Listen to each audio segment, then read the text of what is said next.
Bismillahirrahmanirrahim. Assalamualaikum warahmatullahi wabarakatuh.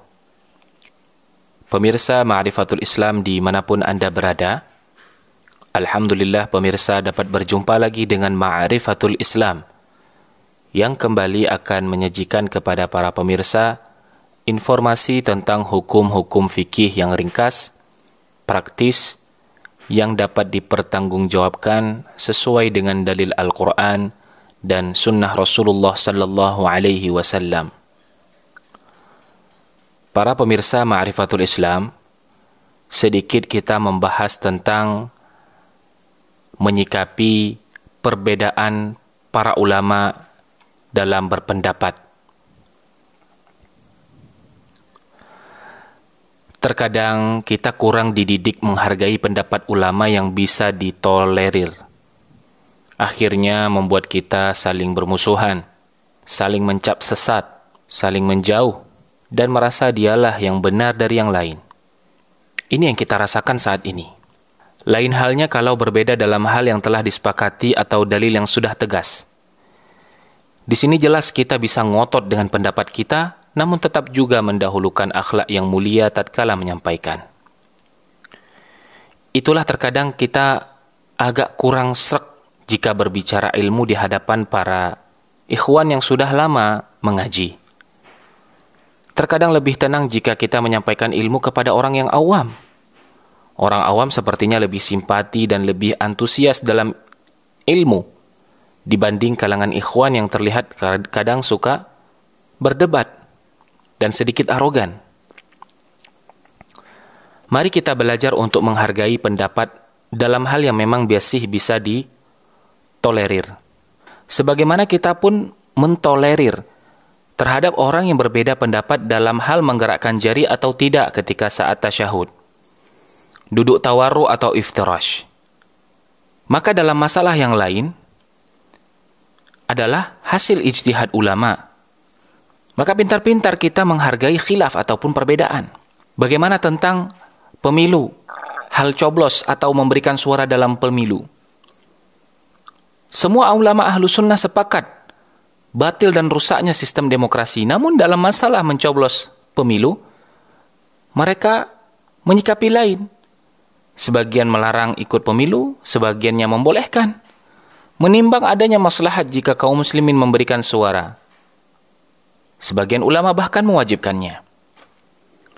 Perhatikan perkataan ulama yang arif dalam menyikapi perbedaan. Ibnu Taimiyah rahimahullah berkata, adapun jika dalam suatu permasalahan tidak ditunjukkan dalil yang tegas, juga tidak ada ijma', maka berijtihad ketika itu dibolehkan dan tidak perlu orang yang berijtihad dan yang mengikuti diingkari dengan keras. Dalam masalah ijtihad ini selama tidak ada dalil yang tegas, tidak perlu sampai mencela para mujtahid yang menyelisihinya seperti dalam permasalahan yang masih diselisihi para salaf. Ini disebutkan dalam Majmu' al-Fatawa. Ingatlah, wahai saudaraku, jangan sampai kita dikatakan sebagai orang yang sombong karena mempunyai sifat merendahkan orang lain, karena merasa diri yang paling benar dengan pendapat. Sebagaimana dalam hadis Ibnu Mas'ud, innallaha jamilun yuhibbul jamal, al-kibru batarul haqqi wa ghamtun nas. Sesungguhnya Allah itu indah dan menyukai sesuatu yang indah. Sombong adalah menolak kebenaran dan merendahkan manusia. Ingatlah pula sabda Nabi agar kita mempunyai niat yang benar dalam belajar. Sebuah hadis riwayat dari Ka'ab bin Malik dari ayahnya, Rasulullah sallallahu alaihi wasallam bersabda, "Man talaba al-ilma liyujariya bihi al-ulama aw liyumariya bihi as-sufaha aw yasrifa bihi wujuhan nas ilaih adkhalahu Allahun nar." Barang siapa yang menuntut ilmu karena hendak mendebat para ulama, atau berbangga-bangga di hadapan orang bodoh, atau ingin menjadikan perhatian orang tertuju pada dirinya, maka Allah akan memasukkannya ke dalam neraka. Hadis riwayat Tirmizi dan dinilai hasan menurut Syekh Al-Albani. Rasul diutus untuk mengajarkan akhlak yang mulia.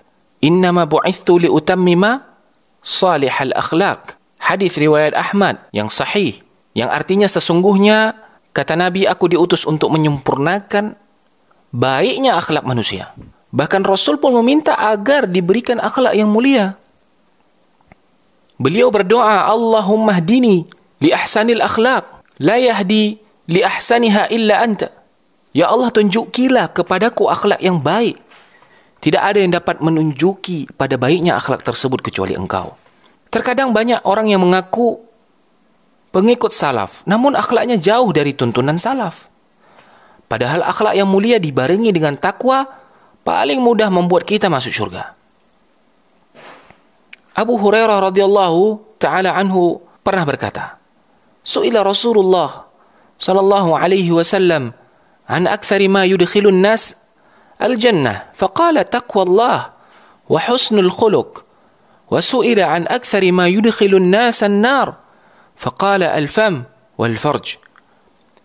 Ketika Rasulullah sallallahu alaihi wasallam ditanya mengenai perkara yang banyak memasukkan orang ke dalam syurga, beliau menjawab, taqwallah, takwa kepada Allah, wa husnul khuluq, dan berakhlak yang baik. Beliau ditanya pula mengenai perkara yang banyak memasukkan orang ke dalam neraka. Maka beliau bersabda, al-fam wal farj, mulut dan kemaluan. Begitu pula tanda sempurnanya iman adalah karena akhlaknya yang mulia. Dari Abu Hurairah, Rasulullah sallallahu alaihi wasallam bersabda, akmalul mu'minina imanan ahsanuhum khuluqa. Orang mukmin yang paling sempurna imannya adalah yang paling baik akhlaknya. Akhlak yang baik, husnul khuluq, ditafsirkan para salaf dengan menyebutkan beberapa contoh. Imam Al-Hasan Al-Basri mengatakan akhlak yang baik adalah ramah, dermawan dan bisa menahan amarah. Dan Asy-Sya'bi berkata bahwasanya husnul khuluq itu adalah bersikap dermawan, suka memberi dan memberi kegembiraan kepada orang lain. Ibnul Mubarak mengatakan bahwasanya bermuka manis, gemar melakukan kebaikan dan menahan diri dari menyakiti orang lain. Imam Ahmad berkata bahwa husnul khuluq adalah janganlah engkau marah dan cepat naik darah. Beliau juga berkata berakhlak yang baik adalah bisa menahan amarah di hadapan manusia. Saudaraku sekalian, jika memang kita mengaku sebagai ahlu sunnah, marilah kita perbaiki akhlak kita dalam bersikap. Mungkin karena akhlak yang tidak baik yang membuat dakwah sunnah ini sulit masuk di tengah-tengah masyarakat. Padahal dakwah tersebut adalah dakwah yang indah. Wallahu ta'ala alam bisawab. Semoga Allah Ta'ala memberi taufik dan hidayah bagi kita semua. Demikian Ma'rifatul Islam hari ini. Semoga tayangan kali ini menjadi penambah ilmu bagi para pemirsa yang belum mengetahui, serta menjadi pengingat kembali bagi para pemirsa yang sudah mengetahui. Demi mendukung agar Ma'rifatul Islam terus berkembang menjadi lebih baik, apabila pemirsa memiliki kritik, saran ataupun masukan serta pertanyaan, maka tidak perlu sungkan ataupun ragu untuk mengirimkannya ke redaksi kami sebagaimana yang tertera di layar kaca Anda. Ma'rifatul Islam akan menerima semua saran, kritik dan masukan, serta pertanyaan pemirsa dengan rasa syukur dan tangan terbuka. Akhir kata terima kasih. Wabillahi taufik. Wassalamualaikum warahmatullahi wabarakatuh.